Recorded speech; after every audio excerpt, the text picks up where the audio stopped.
এয়া কাকুৱে আজি গা চা ধুই আছেচোন কি ধুনীয়াকৈ পাখিবিলাক তাৰ হেৰিবিলাক শুকাই আছে ধুনীয়াকৈ এতিয়া নিজে খাব পৰা হৈছে বাৰু এতিয়া মই যিহেতুকে ডিউটিত যাম তাক মই দি থৈ দিছোঁ আম কল এনেকৈ গাখীৰ এনেকৈ ভাত হেৰি কৰি কিনে সেইবিলাক খাই থাকিব এতিয়া বহুত খুচ মানে গা চা ধুই আহিল ধুই আহি এনেকৈ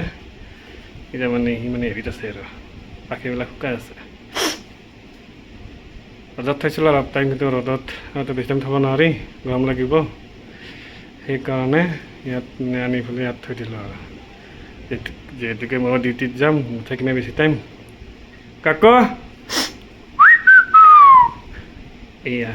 পূৰা চাই হৈ মাতিলে ঐ কাকু কাকু চা মই যাম দেই কাকু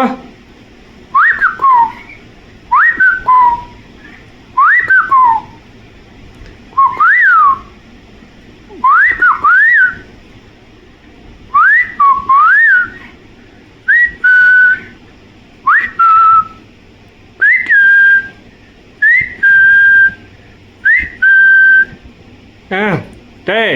বাই বাই বাই বাই ৰিপ্লাইটো ধুনীয়াকৈ দিয়ে আৰু চাব যি ক'লে মানে ৰিপ্লাই কৰি থাকে bye bye bye bye bye bye কোৱা বাই বাই হ'ব দে গাটো শুকা বাছ বাছ ধুনীয়া